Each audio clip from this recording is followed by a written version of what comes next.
Etawah railway station पर राष्ट्रीय आपदा मोचन बल एनडीआरएफ की 8वीं बटालियन और रेलवे द्वारा एक संयुक्त मॉक ड्रिल का आयोजन किया गया।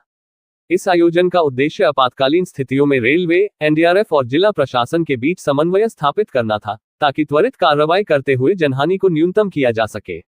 इस मॉक ड्रिल में रेलवे के विभिन्न विभागों के साथ साथ सिविल डिफेंस, स्काउट एवं guide, ART Tundla, ARMV Tundla, medical team, police प्रशासन, अग्निशमन विभाग और चिकित्सा विभाग ने सक्रिय रूप से भाग लिया।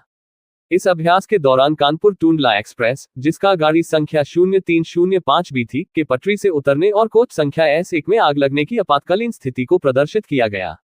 इस स्थिति की सूचना ट्रेन मैनेजर और लोको पायलट द्वारा तुरंत स्टेशन अधीक्षक, अधिकारियों और कंट्रोल रूम को दी गई। आग लगने की सूचना मिलते ही रेलवे, अग्निशमन, पुलिस प्रशासन और चिकित्सा विभाग की टीमें मौके पर पहुंचकर सक्रिय हो गईं। अग्निशमन और रेलवे कर्मचारियों ने त्वरित कार्रवाई करते हुए आग पर नियंत्रण पाने में सफलता हासिल की। एनडीआरएफ की टीम ने कोच की खिड़कियों और छत को काटकर घायल और बेहोश यात्रियों को बाहर निकाला। रोपवे की मदद से इन यात्रियों को सुरक्षित निकालकर प्राथमिक उपचार दिया गया।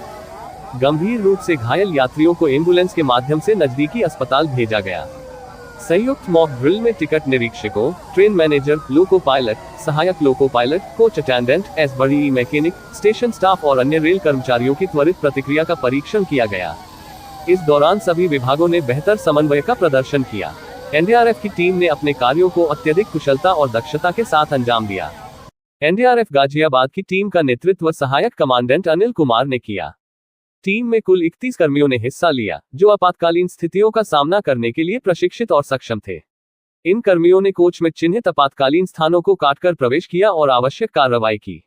संयुक्त मॉक ड्रिल के बाद वरिष्ठ मंडल संरक्षा अधिकारी यूसी शुक्ला ने कहा कि इस अभ्यास से हमें अपनी तैयारियों में सुधार करने का महत्वपूर्ण अनुभव प्राप्त हुआ है। उन्होंने कहा कि इस तरह के अभ्यास से आपातकालीन स्थितियों से निपटने में हमारी क्षमता में वृद्धि होती है। सहायक कमांडेंट अनिल कुमार ने भी इस अभ्यास की सराहना करते हुए कहा कि मॉक ड्रिल के माध्यम से टीमों की दक्षता, उपकरणों की स्थिति और समन्वय की क्षमता का मूल्यांकन किया जाता है। इस आयोजन में रेलवे, एनडीआरएफ और सिविल प्रशासन के लगभग 200 अधिकारी और कर्मचारी शामिल हुए। सभी ने समर्पण और कुशलता के साथ अपनी भूमिका निभाई। यह अभ्यास दर्शाता है कि आपातकालीन परिस्थितियों में त्वरित और समन्वित कार्रवाई से जनहानि को किस प्रकार कम किया जा सकता है। इस मॉक ड्रिल के दौरान विशेष रूप से यह ध्यान दिया गया कि किसी दुर्घटना की स्थिति में प्राथमिक प्रतिक्रिया कैसी होनी चाहिए। इसमें आगजनी और दुर्घटना के बाद यात्रियों को बचाने के लिए किए जाने वाले उपायों का प्रदर्शन किया गया। इसके अलावा विभिन्न विभागों के बीच समन्वय स्थापित करने की प्रक्रिया को भी परखा गया। एनडीआरएफ की टीम ने कोच की खिड़की और छत काटने जैसे जटिल कार्यों को कुशलता से अंजाम दिया। उन्होंने यात्रियों को सुरक्षित निकालने के लिए आधुनिक उपकरणों का उपयोग किया।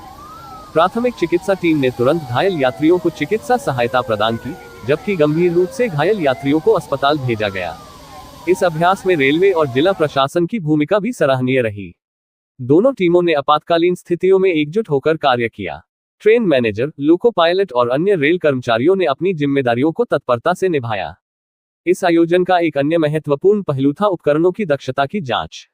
इस दौरान सभी उपकरणों की स्थिति का मूल्यांकन किया गया और यह सुनिश्चित किया गया कि वे आपातकालीन स्थितियों में उपयोग के लिए तैयार हैं। इसके अलावा अभ्यास के दौरान प्राप्त अनुभव के आधार पर भविष्य की रणनीतियों को मजबूत करने पर भी विचार किया गया। सहायक कमांडेंट अनिल कुमार ने कहा कि इस तरह के अभ्यास हर जिले में नियमित रूप से आयोजित किए जाने चाहिए। इससे न केवल आपातकालीन स्थितियों से निपटने की क्षमता बढ़ती है, बल्कि विभागों के बीच समन्वय भी मजबूत होता है। संयुक्त मॉक ड्रिल के दौरान सभी प्रतिभागियों ने अपने कार्यों को अत्यंत कुशलता और जिम्मेदारी के साथ अंजाम दिया। इस आयोजन ने ये साबित कर दिया कि आपातकालीन परिस्थितियों में त्वरित और समन्वित प्रतिक्रिया से न केवल जान माल की क्षति को रोका जा सकता है, बल्कि एक सुरक्षित और सक्षम आपदा प्रबंधन प्रणाली भी स्थापित की जा सकती है।